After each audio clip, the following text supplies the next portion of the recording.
I'm Jedi Bob, and my nemesis is Darth Jar Jar. It's and to have Ahmed come back and be Jar Jar, he's just scary. It kind of makes you be like, wait, maybe it was all true.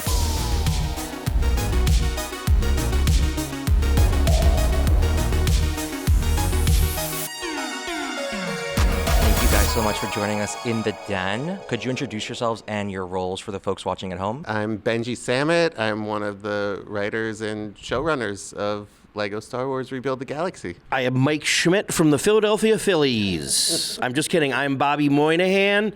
I play Jedi Bob in Lego Star Wars Rebuild the Galaxy. And I am Dan Hernandez, one of the I was going to say he is on the Phillies, but in my mind, I went straight to Keith Hernandez.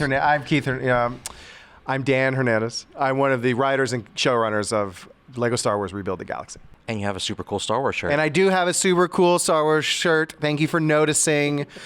I became the comic book guy for Where'd you get it? I got it. It's a kind of an exclusive thing. You can only get it at Lucasfilm HQ in San Francisco. It's not like a big deal, but it's kind of a big deal. But you probably couldn't get one. So Bobby, you played Jedi Bob.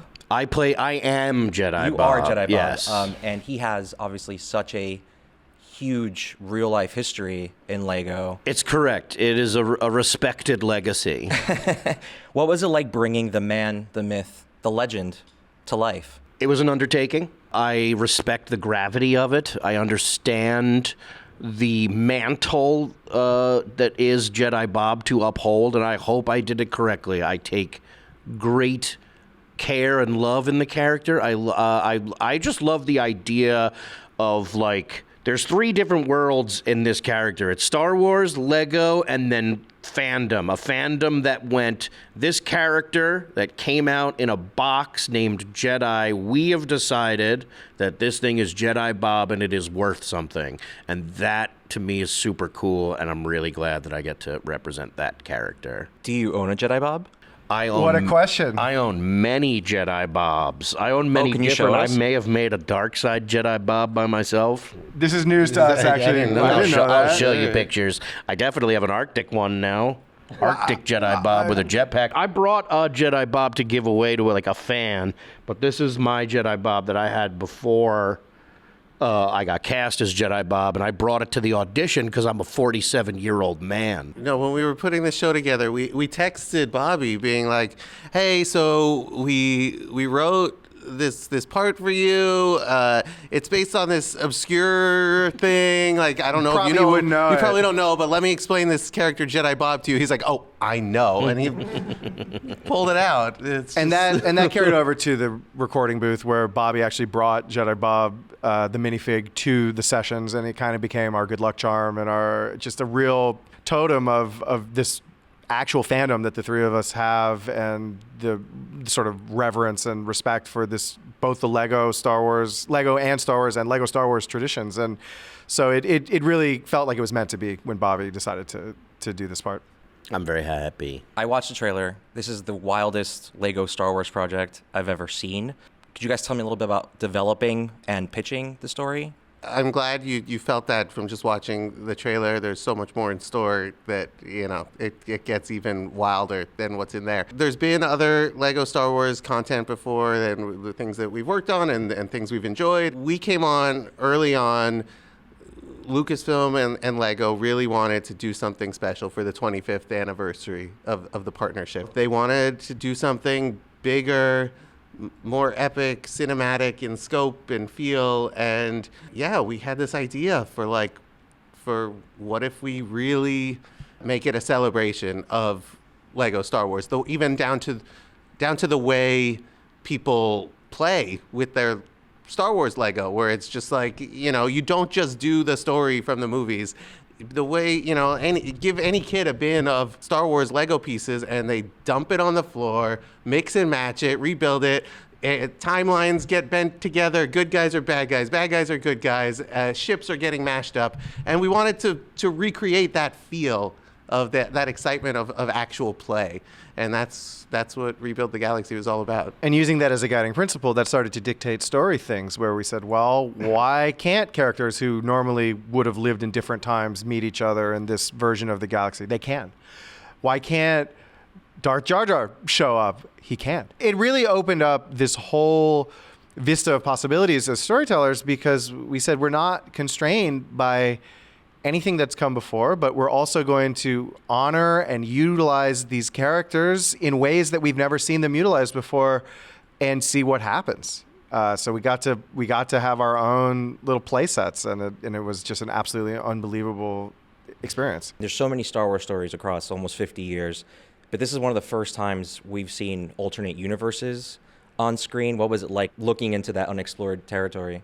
I think that the three of us really come to Star Wars and Lego as fans and people that truly have put in the time to study it and would be here. You know, I started coming to Comic-Con in 2010 as a fan, and here we are all these years later. And I think it's that same sense of being a fan and really studying this thing that allowed us to say, it's almost like you have to know the rules before you can break them, is something that sometimes we say in screenwriting. And I felt that way about the Star Wars galaxy a little bit. I said, we're kind of reassembling this thing.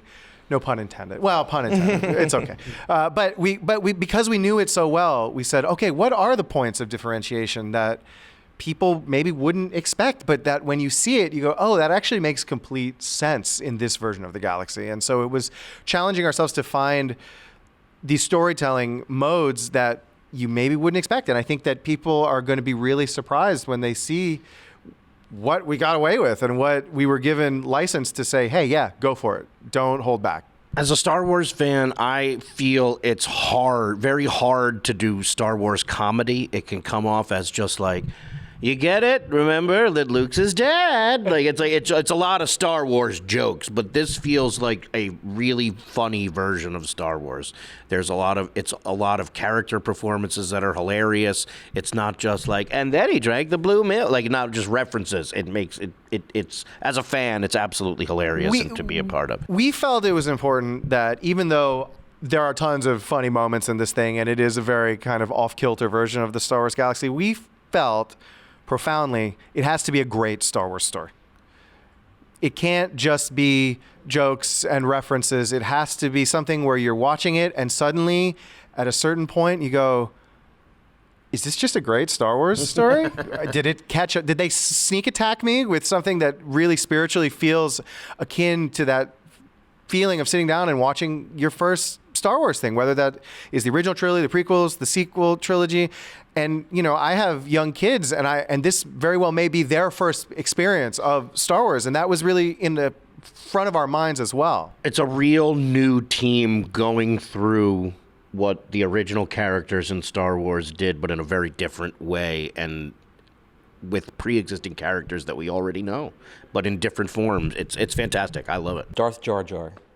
Was it always your dream to bring him to the fans?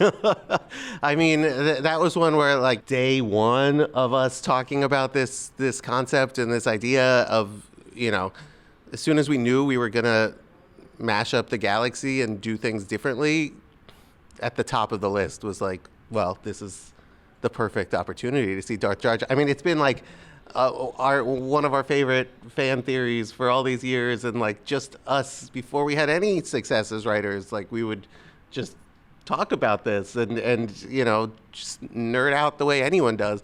And so now to like find ourselves with the opportunity to make it happen, and then we pitched it to Lucasfilm and they were like, yeah, let's do it. It's like, what better time and opportunity than in this show? It's the only version of Darth Jar Jar that we felt maybe this is the only way to actually pull this off. And so the fact that they said go for it really meant a lot to all of us. I can't believe they went for it. I love it, and I can't believe like I'm Jedi Bob and my nemesis is Darth Jar Jar. It's a and to have fun Ahmed thing. come back and be Jar Jar and to put his expertise and his absolutely incredible performance into this Darth version of the character, this Sith Jar Jar. I Legitimately scary. He's scary. At it times. kind of makes you be like, wait, maybe it was all true all along. And just be in the booth that day, and I think we all felt this way, just to watch him embody that character. I just appreciated everything he does even more so because he was so brilliant and he was improving and he's aware of the memes as well. And so he knew about the fan theories And he embraced it, and he went for it 1,000%, and it was just a magical day. Do you guys believe in the theory? Do you guys want to see that canonized one day? Live action Jedi Bob versus Darth Jar Jar, most expensive and longest lightsaber battle in the history of Star Wars. That's what I'm predicting. It's a movement. It's starting here, and we just have to believe in ourselves. Me and Ahmed have been training for 16 years. Him a lot more so than me. I've missed a couple, but we are going to make it happen. Thank you so much for joining us in the den. Thank Appreciate you for having y'all. us. Thanks very much. Thank you for having us.